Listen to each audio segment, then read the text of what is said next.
Bom dia, galera, hoje nós estamos aqui no Flora e Jardim e vamos falar para vocês um pouco aí sobre plantas suculentas. Vamos nessa.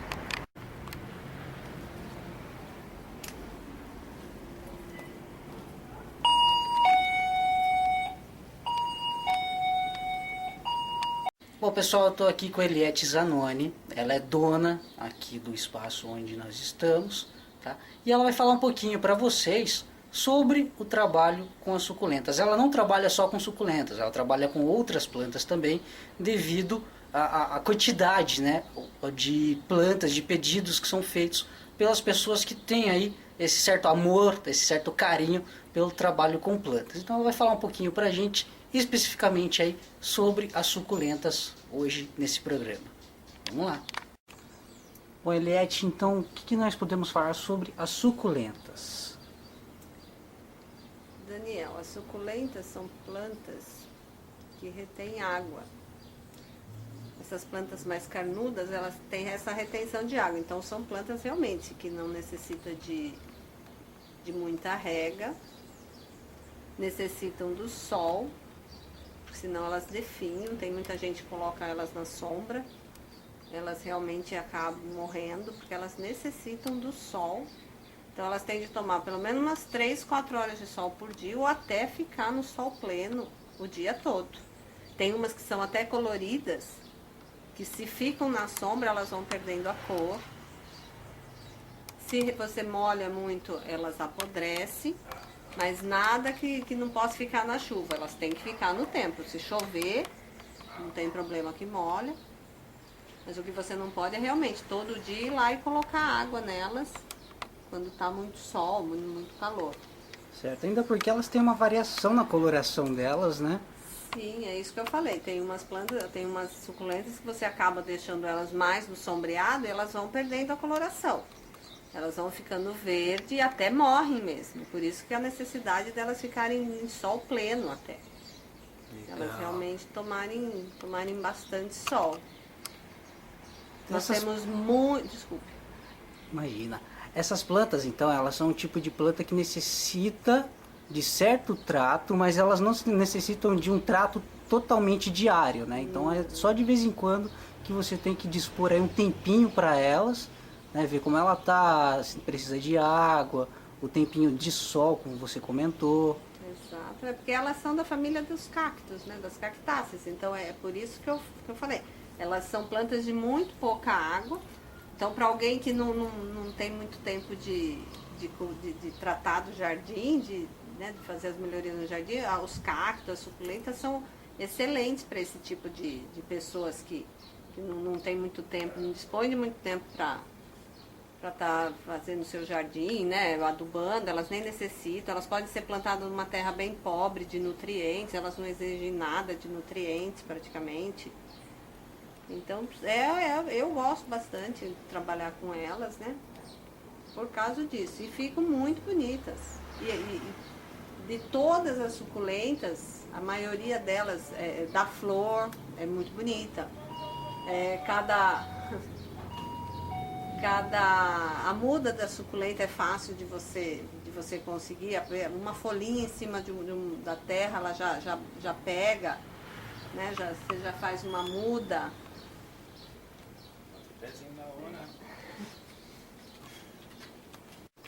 Bom, pessoal, para a gente poder falar um pouquinho mais tecnicamente sobre as suculentas, né, essas plantas são aquelas que têm a raiz, o talo e as folhas mais engrossados, né, para permitir aí o armazenamento de água em quantidades muito maiores que nas plantas normais, como já foi dito pelo Eliette.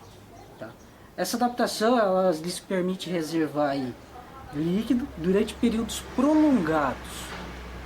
Esse período prolongado serve para fazer com que a planta sobreviva, tá, por muito mais tempo em locais áridos e inabitáveis, aos quais outras plantas não resistiriam de forma alguma. Tá?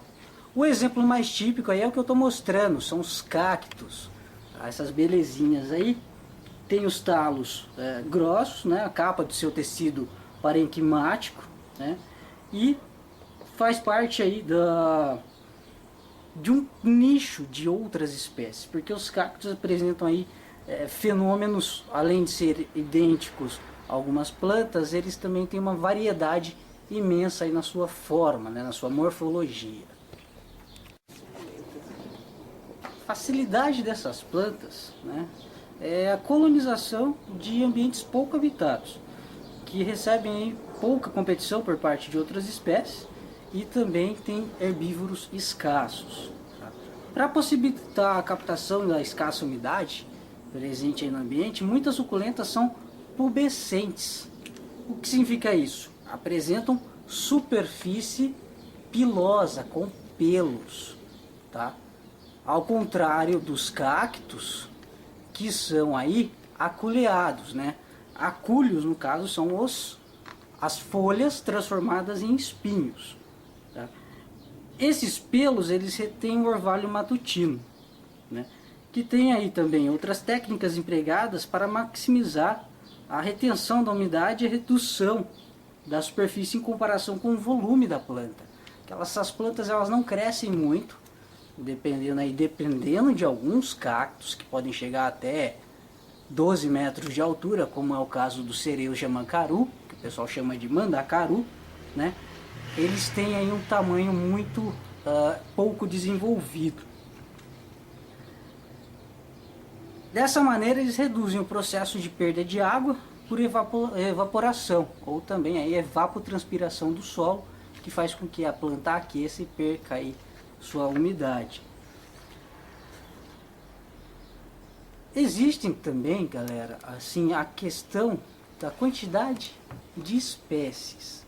Né? A quantidade de espécies dessas suculentas, elas estão classificadas em várias famílias, de forma que a maioria pertence aí à família Aizoaceae, as cactáceas e crassuláceas, com mais de 1000 espécies cada uma. Bom, Elisete, além do cultivo, né, que nós temos aqui, o gostar de plantas. Por exemplo, eu gosto de plantas, né, eu sou biólogo, gosto de plantas, gosto de animais, tenho os meus em casa, meus cães, minhas plantinhas. Mas para você que lida com elas todo dia, como que é lidar com essas plantas para que você tenha aí bons resultados, não só para você pessoalmente, psicologicamente, mas para aqueles que visitam aqui o seu espaço e compram essas plantas? Qual a importância para você disso aqui, dessas plantas no geral? Bom, Daniel, a partir do momento que você cuida, está cultivando uma planta, ela é um ser vivo, você tem que cuidar, você tem de dar o seu cuidado para ela, você tem que regar, às vezes até conversar com as plantas, e para que ela se desenvolva. Então, eu chego aqui no meu local de trabalho, não é porque eu trabalho com isso, mas eu gosto bastante, eu adubo o que tem de adubar, falo com quem tem de falar, se alguma tá tristinha eu converso com ela. Quando floresce eu elogio que ela floresceu, porque isso é muito importante, porque pode parecer que não, mas as plantas sentem. Se você tiver uma planta lá e você nunca colocar um pingo de água, ela vai morrer. Então ela é um ser, ela depende de você. E isso para uma pessoa que fala que às vezes que não gosta, é só começar a cultivar que vai despertar o interesse, ou querer cuidar. E isso eu acho que para a saúde das pessoas é muito importante. Ter uma planta é como você ter um bebê, né? Como ter um cachorro, como ter um gato, um pássaro. Exatamente, você tem que dar atenção. Não adianta você ter ela lá, vou levar uma planta, vou deixar ela lá e ela vai sozinha sobreviver. Não vai.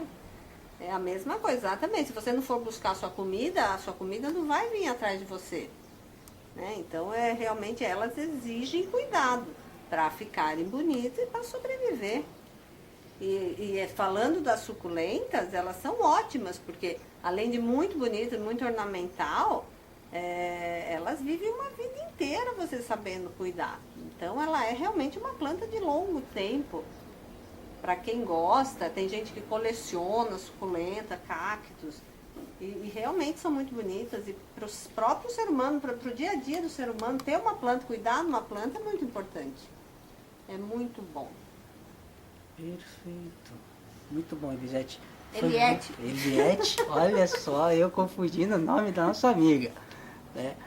Gostei de estar aqui contigo, né? Então, falando um pouquinho disso aqui para as pessoas que gostam, né? Isso aqui é muito importante, a beleza da mãe natureza. Bom, aqui nesse momento, eu com a Eliette, agradecer aí a sua presença aqui no nosso programa, né? 16ª edição aí do canal Biomax.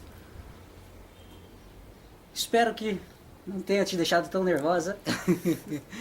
E daqui, galera, a gente parte pro bonsai, tá? Vamos falar um pouquinho do bonsai o cultivo dele, que tem a mesma coisa a ver com aqui as suculentas, com cultivo de plantas, né?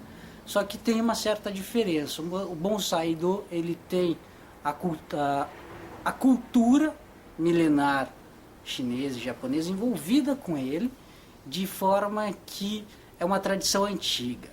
E o cultivo de plantas, no caso medicinais ou não, trabalha aí dentro com o interior da pessoa, com a parte psicológica e pessoal das pessoas, né? Então não tem como a gente falar é isso ou é aquilo, vai de cada pessoa. Tem os que gostam, tem os que não gostam. Uma curiosidade sobre os bonsais. Algumas plantas, quando você cultiva, se você é uma pessoa que gosta delas, que tem aquele amor por elas, elas costumam, por exemplo, virar os seus galhos, né? Na incidência solar, no momento dela, ela vira os galhos para pessoas que gostam. E quando ela não gosta da pessoa, ela vira para o lado de lá, né? Imaginem só, você ser negado por uma planta. Isso significa, são seres vivos e estão conosco, seres humanos, no nosso meio natural. Valeu, brigadão, até mais. Eliette, muito obrigado. Eu que agradeço, Daniel. Estou sempre às ordens. Bom, dando continuidade à nossa matéria, o que eu posso dizer para vocês é que assim, o bonsai, ele é uma tradição, uma cultura milenar bem difícil de se encontrar em alguns lugares. Por exemplo, aqui na região mesmo, foi difícil de encontrar, eu não achei aí, né, famílias tradicionais que mexessem com isso. Porque assim, o bonsai, ele passa a ser considerado um bonsai quando a planta tem mais de 20 anos. E bonsai significa árvore pequena, né?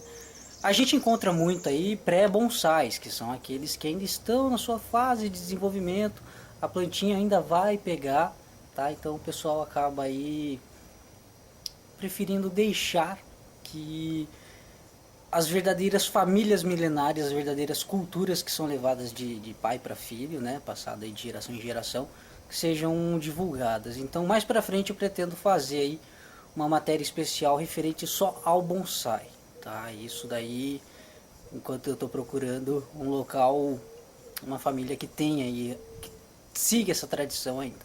O que eu posso dizer para vocês, né, adiantar para vocês sobre o bonsai, né, é que ele é uma arte, né, e filosofia que é uma criação exclusiva aí da natureza. Né? Antes dos primeiros observadores humanos, a própria natureza já vinha recheando, né, os caminhos com belíssimas árvores miniaturizadas, que é o significado do bonsai. Né? No Extremo Oriente, podemos dizer aí que por razões filosóficas e religiosas, a maior contemplação do mundo que nos cerca aí por meditação sobre os fenômenos naturais, por menores que sejam, de forma que, assim, logicamente, teriam que ser os monges budistas os primeiros a transportar aí essa habilidade humana para uma arte tão fascinante, né? E assim, parece-nos, pra gente parece irrelevante isso daí, no contexto, tá? Então essa discussão, assim, quem veio primeiro, quem fez primeiro, né, a transposição, se foram chineses, se foram japoneses, que devem ter chegado aí mais próximos juntos, né, à apreciação dessa arte. Sobre isso, né, raramente também são mencionados os coreanos, que também são precursores dessa tradição, tá? Ao nosso ver, os japoneses merecem aí o nosso reconhecimento por terem aberto ao mundo ocidental as técnicas dessa arte, de forma que fizeram com que nós enxergássemos aquilo que diariamente a gente não vê, né? Que são exemplares, por exemplo, em grande abundância, que existem muitos. Para vocês aí, segue o exemplo de uma imagem aí sobre os bonsais.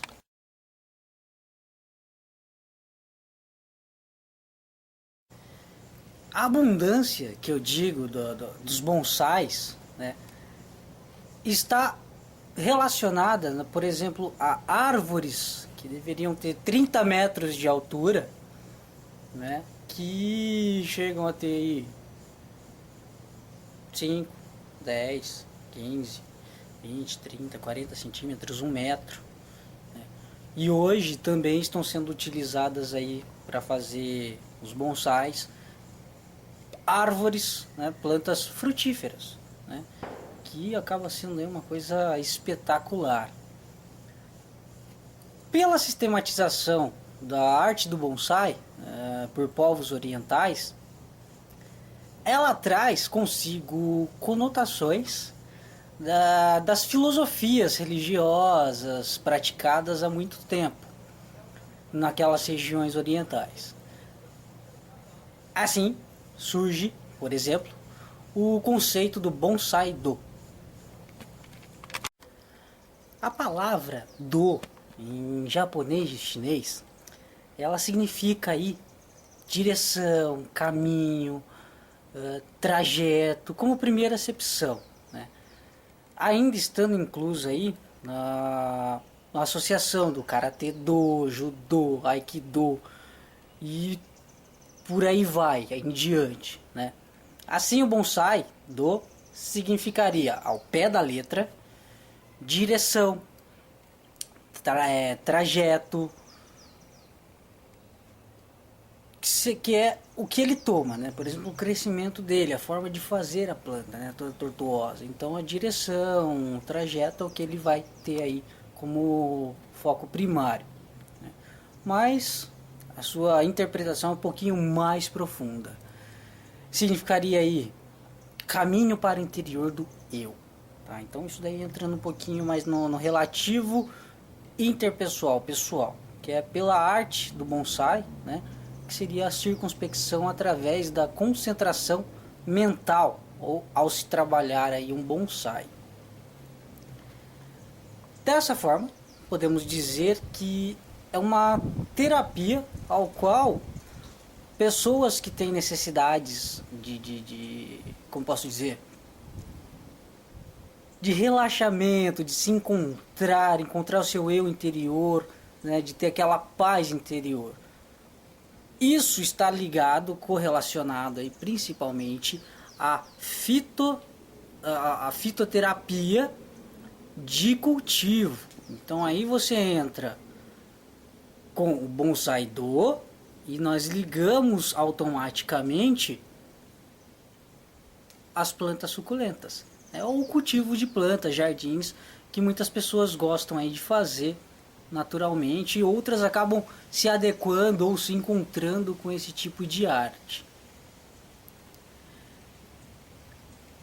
Outro termo ligado à arte do bonsai é o Shizen, né, com CH ou SH, que significa harmonioso, natural. Ou seja, se você não estiver em harmonia consigo, você não consegue desenvolver um bonsai, ainda porque é uma planta que exige, acima de tudo, que você esteja em paz consigo próprio, né, em harmonia total, para poder desenvolver aí a arte, tá? Você está lidando com uma planta espetacular ainda, para variar. Dentro dessa cultura milenar, nós temos aí a questão enfática do bonsai-do e o ikebana. O exemplo do primeiro se tratam de vegetais vivos com raízes. E a exemplo do segundo se tratam de partes cortadas de vegetais sem raízes. Ambas devem transmitir aí a sensação de harmonia, de equilíbrio e de naturalidade com o seu ambiente. Tá? Na busca por essa relação com a arte milenar, né, entendemos que os profissionais devidamente habilitados para esse fim podem e devem, né, sistematizar um programa de terapia ocupacional com auxílio da arte do bonsai para a recuperação de pacientes, né? Assim ligando os conceitos de vida, harmonia, equilíbrio, beleza e naturalidade, que formam a essência de um trabalho desse tipo.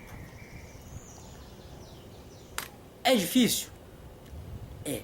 Mas a partir do momento que você passa a fazer, passa a gostar, você também passa a ter uma visão diferente do que é lidar com isso, do que é trabalhar com isso, o que é ter esse relaxamento pessoal, né? Ao qual a sua mente acaba encontrando, por exemplo, respostas para outros problemas. Enquanto você está ali cultivando a sua plantinha, você também está trabalhando o seu cérebro de forma que você vai encontrar respostas para aquilo que te preocupa e para aquilo que vai te preocupar, né? Coisas que você deixou para trás que vão se respondendo conforme a sua mente vai relaxando, vai sendo trabalhada aí com esse tipo de cultura.